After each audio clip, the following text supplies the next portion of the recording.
This is Bob Maloney from My MMA News, and tonight I am joined by Kyle Hannigan. Kyle, man, how you doing? What's going on, Bob? I am doing great. Great. Kyle has a fight coming up on August 17th at Stellar Fights in Harrington, Delaware. This is Kyle's second fight, so being that Kyle and I are newly getting acquainted, I wanted to ask Kyle about your background. You're still a young guy, Kyle. What was it for you that got you into training mixed martial arts and actually wanting to get into a cage and, punch people and choke people? So my initial background is in traditional karate. Kung Do is what I started training when I was about 5 years old. I did that for about the first 15 years of my life. Got my black belt in Kung Do. And then it was actually my younger brother who started training Brazilian Jiu-Jitsu. And on top of, being very interested on the ground aspect of the sport of fighting, I couldn't have my little brother being able to beat me up.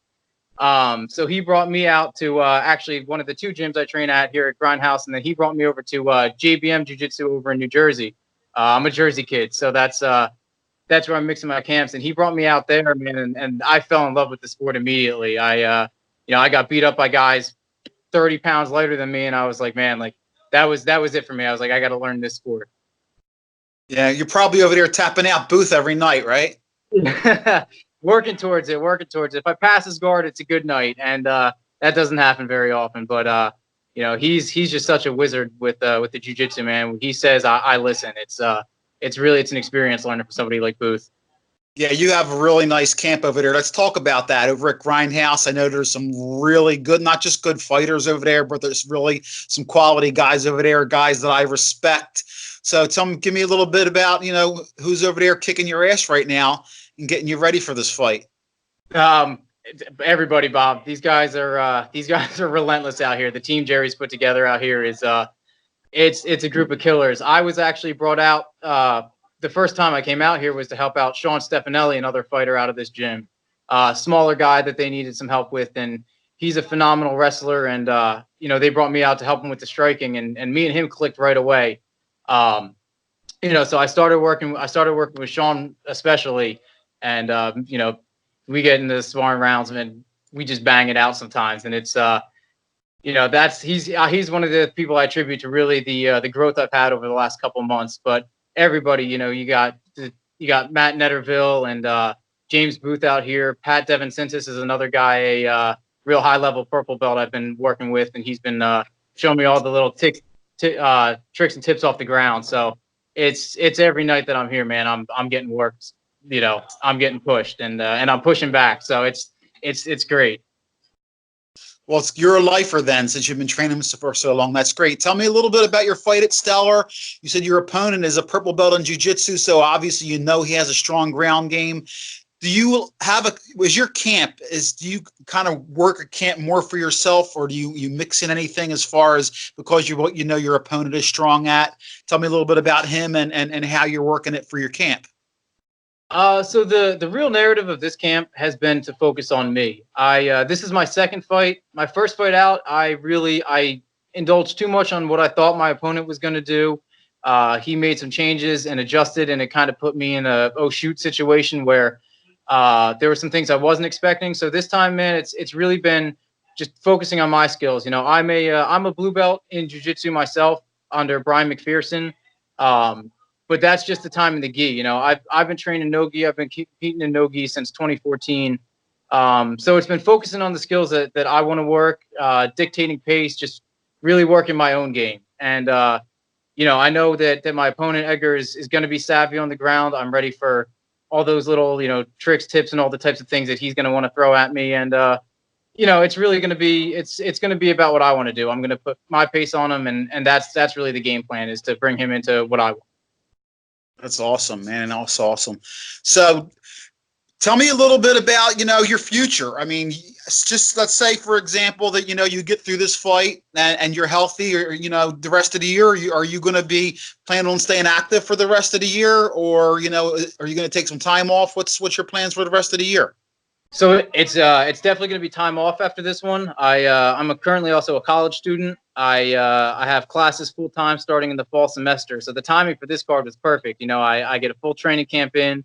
And then going in the fall, and I'm going for pre-law, so I got to really focus on the schooling after that. But keep on training as much as I can afterwards, and then once those breaks come along again, just keep training, be ready to fight, and it's definitely going to be again in the future.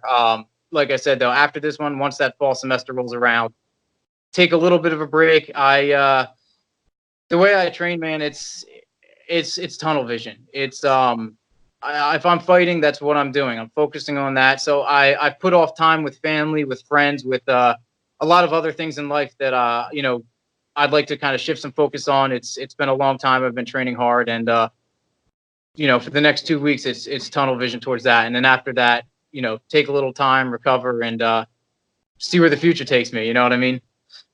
Does training, like, not just for a fight, but your jujitsu? Because listen, you told me, you just said you go to school for pre-law, so that's tedious, and it's a lot of studying, and it's difficult, it's hard.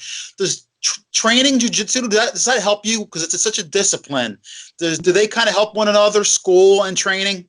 1,000,000%, Bob. I'm 24, so I actually took a little bit of time off school to work and train. In between my teenage years, and now I'm just now going back to school. And the mindset that I have outside of training really all resonates from training. I'll never claim that I'm better than anybody, that I'm above anybody, but I always want to be the hardest worker in the room, regardless of what I'm doing. Sometimes to a fault. There's nights I go to the gym just to get my cardio in, and I'm like, all right, it'll be a nice, easy night. And then look to my right, and the guy next to me is running a little faster, sweating a little more, and I'm like, mm-mm. So it's and that's kind of what I apply towards life in general now, and I really attribute that to the training that I've had, and it's a lifestyle. I mean, I know you get the cliche, jiu-jitsu is a lifestyle, or training is a lifestyle, but I can't speak enough to the positive impact that it can have. Awesome. Once again, I'm with Kyle Hannigan. Kyle's ready for the cage, and he looks like he's in a good mood. He must not be cutting too much weight, because he's got about 10 or 11 days till his fight. Kyle, before we go, give any shout outs or to some love for people who are supporting you, not just in the cage, but going to be there screaming for you to have your arm raised. I know sometimes it's a lonely sport in the cage, but outside of the cage, you need all that moral support you can get. Well, of course, in terms of in the cage, man, I got to give it to Jerry, the guys at Grindhouse, Brian McPherson, Brad Bolton over at JBM, getting my jiu-jitsu sharp. Sean Stefanelli for punching me in the face a lot. Matt Netterville for making me hate my life during the cardio sessions we get in after our striking classes. Sean Brady and his wizardry with everything he does in the sport. And I mean, my family, man, my mom, my dad, they're my biggest supporters. My mom meal preps for me every week, so I can alleviate that. And you're right about the cut, man. It's starting in May, I focused a lot on my cardio and my overall health. And I'll tell you this: last time when I fought in November, come fight week, I had to cut about 16, 17 pounds that week. I've been on weight the last 2 weeks, so it's great. It's one less thing to think about, and I'm ready to go, man. I'm ecstatic. I feel like I got these great teams behind me, and just shout out to everybody who supported me, man. There's too many people that I don't want to leave anybody else out that I already have.